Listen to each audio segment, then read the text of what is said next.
Let's talk about some art things that piss you off as an artist. We have a couple stories. Let's delve into this. And again, please don't send hate to any parties involved. And I want to know in the comment section what pisses you off the most as an artist. Number one, this user, Fable and Ink Designs on Threads, writes, "What the F is wrong with some of the authors out there? Last week, I had somebody tell me my covers won't sell well and I need to study popular covers. And this week, I actually caught one author talking shit about my prices in a post because I wouldn't go low to the price she wanted. This cover is $100 and she says it was simple, so it's not worth the price. She wanted to pay $50 for this. And because I didn't reply fast enough after we negotiated a bit, she made a post. Y'all are effing rude. Personally, that's one thing that pisses me off as an artist. And just in general, it's that when you have your prices, other people, they're entitled to have feelings about your prices. Somebody can look at your price and feel that it's too high or too low. That's fine. Everybody has their own budget and you will not fit into everybody's budget. But to completely go and bitch and moan about prices that the artist set themselves to the artist's face, try to lowball them and like lock them down to a cheaper price. And then when they obviously don't agree with you, to then bitch and moan on the internet, come on, man. That just like pisses me off in general because it's just so frustrating. Some people, I swear, they just go out and they're like, I want to get the best thing I can get for as cheap as possible. And that's literally all they care about. And you can't work with people like that. So they added some screenshots. We have screenshots of the cover. And I think this cover looks good. I mean, this is like your standard, I feel like kind of darker, spicier romance book cover. I can see that fitting within the genre. I see nothing wrong with it. And these are their communications. The artist is like, hey, I want to know which green cover you were talking about. Was it Hush or The Bishop? And then they clarified it was that cover we just saw.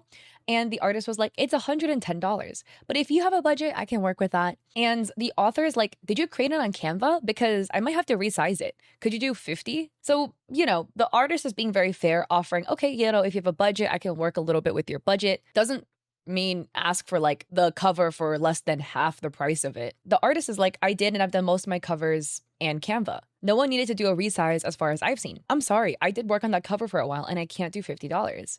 And the author is like, okay, well, could you do 70? And the author had posted writing, honestly, $110 to $200 for a cover made in Canva is crazy. I'm not hating on anyone's hustle, but damn. And the artist said, it's actually not if the cover designer is spending money on stock art, which most of us do. So from my understanding of Canva, obviously it is a graphic design website, right? And they have a lot of assets already in there. If you use Canva stock assets, according to like their page, it says you can't copyright it if your design is heavily using those pre-made assets that's literally available to everybody, because it is available to everybody. But then if you are going out of your way to purchase stock images so that you can get the license to then use it in a copyrighted format, like you're selling it for a book cover, for instance, then it looks like that is okay. And another user writes, I use both Canva and Adobe, and I can tell you the software is not what determines the price.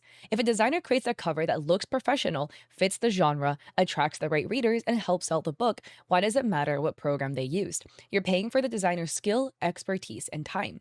The price should be based on the quality of the work, not the software used to create it. And as long as it's not a template they're using, of course. And the author adds, it was a really simple cover, so I don't think it was worth the price. But I get it, everybody has to make their money. I'm curious about your thoughts on this. I know like Canva designs and stuff like that, sometimes it gets a bad rep because everybody and their mom uses Canva, right? And there's ways to use Canva and make really cute looking designs and really professional looking book covers. And some people just kind of like slap stuff together, make a little design. As long as it does the job, that's all they care about, to, advertise the new drink in their boba shop or something like that. So I'm curious about your thoughts. But I mean, if you look at the book cover, at least for me, I don't use Canva, but I couldn't tell it was a Canva cover until they said it was made in Canva. I was like, oh, looks like it was Photoshop or something. And the artist adds more context writing, y'all know that we pay hundreds, sometimes more, just for the tech we use, the stock art images we buy. I said before that I use Canva to make covers because I don't have fancy equipment. And when I do get the chance to invest in a subscription, it's rare, and if I can't afford it after paying for bills. I actually think being self-taught and working on my graphics and covers for years is actually pretty impressive for somebody with no college degree. Y'all have no way of talking. And they also add, I know for a fact that my prices are absolutely affordable. I did want to go lower for prices with this author because that's what I do. I always lower my stuff so anyone can afford it. I actually love this cover, and going $50 on it wouldn't make up for the effort and work I put into making this cover. Yeah, it might not be Simon & Schuster quality or the quality of some bigger or well-known designers out there, but I love my work. I put effort and love into it. Just stop being rude. And people in the comments are completely in support with this artist, writing, that's not a simple cover. People with no experience have no clue. They think clean equals simple and cheap. I'm a cover designer too, so I know how much time goes into designing these. Another person adds, I paid $260 for my profile photo. Another person adds, I had the same problem with a customer looking for one of my pre-mates. It was a full illustration with a detailed character. She was offended as if I forced her to buy it. She went for a discreet one and acted the same, even though the price was low. All that drama because she's cheap. You know the amount of time and energy you used on your work. It's your right to put any price you want.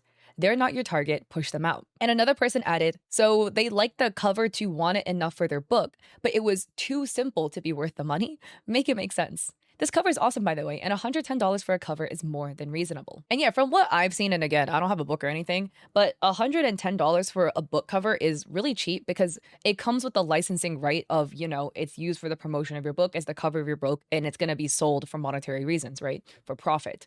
So billing all of that into $110 is very affordable. Next up, we have something that I feel like everybody has experienced, whether you are an artist or you're not an artist, but it's about outsourcing. So a user on Twitter writes, and it happens again. Artists, please stop treating genuine conversations as commission funnels. So these are some DMs, and it kind of sounds like the person that is messaging OP was talking about something troubling that they were going through. And so OP was like offering condolences and sympathies, being like, hey, I'm really sorry you're going through a difficult time, blah, blah, blah, blah, blah. And the artist, Luna, says, honestly, this is the first time somebody has explained it to me so well. Thank you very much. I truly appreciate it. Would you be interested in commissioning me? I'd be happy to offer you a discount. Oh my God. This is always so frustrating because it is so annoying and it happens so often on the internet. You meet somebody, you guys are talking for a little bit. You think, oh, I made a new friend. We're having a genuine connection. We're having a good conversation about something. And then poof, by the way, I'm a graphic designer and I noticed that you don't really have a fleshed out profile photo. So I can make one for you for $50. Hello, I thought we were talking to be friends. I don't want commissions. And it's always really annoying when this happens because you think you're getting a friend and they were friending you simply because they were trying to get some shmoneys, a commission. And hey, in this economy, I'm not dogging on artists for trying to get commissions, trying to do what you want to do, but there's a time and place to go look for commissions, and soliciting commissions through just friending and DMing everybody that you can possibly find on the internet, opening up conversations by making it seem like you guys are normal friends just talking. They think you're just trying to get to know them as a friend. You're trying to get a commission. The top comment says, really upsetting when you want to make friends, but you get a salesman instead. And Ofi says, yeah, it kind of takes the fun out of meeting new people when you're always wondering if there's a sales pitch coming. Another user says, it makes me a little embarrassed to be a small artist and see others aggressively spamming. I don't want to do it, but I'm afraid people will block or ignore me for fear that I will try. And OP says, right? That's the sad part. People who genuinely want to connect end up worrying they'll be seen as another commission spammer. That happens all the time too if you're streaming on Twitch. Personally, me as a streamer, I have the words like commission, graphic design, GFX all blocked in my Twitch chat. And then, I can manually approve the message if it comes through. But it's because there's so many people that come into streams and it's like, I'm an artist and do you want to commission me? And almost all the time, they're not actually an artist. They're also a scammer, but they just flood your Twitch chat with self-promo about their art stuff. I want to talk about art. I am so open to talking about art on my streams and about the art that, you guys make, but I don't want first time sales pitch people popping in, advertising stuff. That's not cool at all. And it happens so often to streamers too in the streaming space. It's always so annoying. Next up, we have one about VGen. And if you don't know VGen is an art selling platform where artists can go on there and advertise commissions and people can go and commission artists they find. A user writes, nothing makes me want to support an artist less than when they do this. This is only for one of their services. They do this for every single listing. And as you can see, this is, by the way, all within what looks like a 24-hour window. It starts Friday and then it ends what looks like 20 minutes ago. So it ends either end of Saturday or maybe the beginning of Sunday. But they're just opening commissions. Open commissions for blank, request while you can. Open commissions for blank, request while you can. This is the same commission, by the way. As you can see, the image that is listed here that's blurred out, right? This is the same listing. So maybe it's like a headshot, maybe it's a bust up, whatever this commission is. They're opening and closing it repeatedly like 10 times within 2 days maybe. So it's spam notifying anybody like this person who has the notifications on for this artist. That's so annoying. And they add, VJ needs to seriously step up and start reprimanding people who flood their supporters' inboxes like this for commissions. At certain points, it goes beyond forgetting something to outright being spam, and I'm tired. They also added that they blurred out the artist because they don't want to send harassment. It's just something they've noticed. And they also added, please support artists and be aware of broker accounts or bad actors. This isn't every single artist that does this. Please don't abuse the notification system.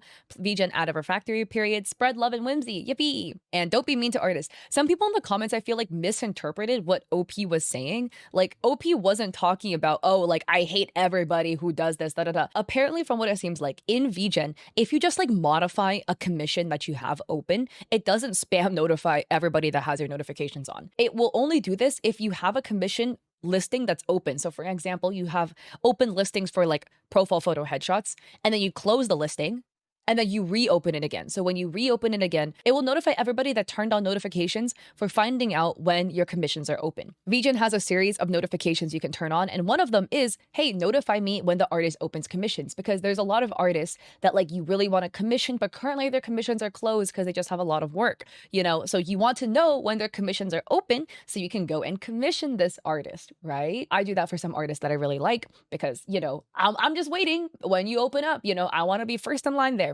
But this is somebody that knowingly or is unknowingly abusing the system, right? Because they're closing and reopening the same commission like 5 times a day, which is why it's spam notifying people with this notification on. And some people were like, oh, well, why don't you just turn the notification off, blah, blah, blah. No, because like they want to know when the artist opens their commissions. That's the whole point, so that they can commission the artist. But if the artist is turning it on and off 5 times a day, all it's doing is spamming your notifications. And it's just annoying. I'm going to be honest. Personally, this would be really annoying if I saw this happen. Like, it would make me not want to commission you and turn off the notifications, which I feel like kind of defeats the point. Now, again, there is obviously a chance the artist didn't know and they're like messing around with their commissions or something and they didn't realize they're just blasting notifications to people.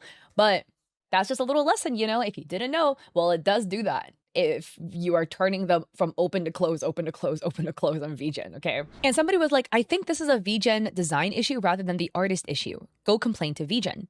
And OP says, this person does it 15 times a day on every single service without fail. It's really obvious they're doing it on purpose for the sake of flooding people's inboxes, since I've been sitting on it for a while now. However, I did say in my replies, VGen needs to do something. There was a character limit. And then somebody again was talking about, hey, you know, you can toggle off the notification for opening commissions or a waitlist. And the artist added, yep, somebody in the quote retweets showed me this and I think it's useful. But the reason that I follow this artist is to get ping when they open, but not for them to remind me over and over again by spamming the open close like 15 times a day. Do this on everything, by the way. I saw a comment that I think is also a good suggestion, right? Because obviously those are the notifications from the user's end where you can toggle off, you know, listing a new product or opening commissions.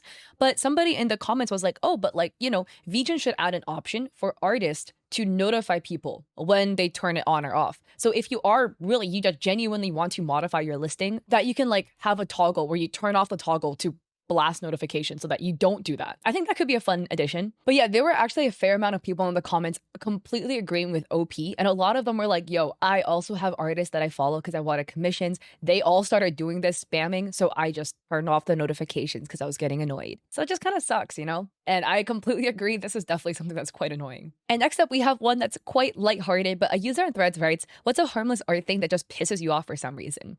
And a fair amount of people were saying artwork turnaround videos where, you know, they have a giant canvas and they hold the back and then they like super slowly turn it around. I'm gonna be honest, I have ADHD. I just skip to the end and see if I like it, and then I just swipe. I just don't want to sit there and watch you turn it around. That's like for me the equivalent of watching my rice cook. Another person adds, when somebody, usually with good and true intentions, starts giving me unsolicited ideas about the art I should make to gain sales or to grow an audience. I make the art I make. I do it because I'm chasing something within my soul. Is that a lucrative mindset? Oh God, no. But my content drawing my pictures, I'm content drawing my pictures as is. Somebody says, I never really got the point of hyperrealism. I mean, sure, it's impressive you can do a one-to-one painting of an empty, crisp packet. The question is, why? Another user says, resin pouring art. I mean, sure, there is no pure in its consumption art, and I'm sure there are artfully meaningful pieces of resin work out there, but I get downright anxious watching people make plastic knickknacks just to play with color and glitter. Or worse, only making them to make a process video. I feel like this is something that became really popular during like COVID. I was seeing a lot of resin art. I feel like it's always one of those where like when too much of one type of craft starts flooding art markets, people just get tired of seeing the same thing over and over again. Everybody has their own feelings. I think resin art is cute. I got some little resin things that I've bought from artists that I still have to this day because I thought they were cute. But everyone has their own thoughts. A user says, taking photos of a piece where they're standing in front of it. That one drives me kind of crazy. You're cool. I do want to see your piece though. So can there be like a second photo that I can swipe to where I can actually see your art piece? Yay. Somebody says, I might be too sensitive, but when my friend refers to my art as inventory. Okay, that's just weird. I've never heard anybody refer to art as inventory. That's to me also very odd. I'm curious. After reading this, do you have any little art things that are your personal pet peeves? It's harmless, but it just pisses you off for no reason. Just one little one for me, acrylic markers and like acrylic brush pens, whatever, those types of things, where the actual color that they output looks legitimately nothing like the color on the little cap that is supposed to show the color. Like there's so many times where, you know, this is why you're supposed to do the swatches, right? So that you can actually refer to what the color looks like. But can we get the cap colors to look at least remotely similar to what the swatch looks like? Because sometimes it will look like yellow and then I swatch it and it comes out like an eggshell color. And I'm like, okay, this is like way closer to white than it is yellow, but why does it look pom-pom purring yellow on the tip of the brush? Anyways, that drives me crazy, okay? Like, I refer to the swatches anyways, but please, sometimes I'm like, I need to look for number 643, and then I'm looking through my pile of brush pen things, and like the fifth brush that I pick up is 643 because I picked up the white, the off-white, the beige, the whatever, and then I'm like, maybe it's the pom-pom purring yellow. Oh my god, it is! So anyways, that just pisses me off, but me personally. But I would love to hear your thoughts in the comment section down below.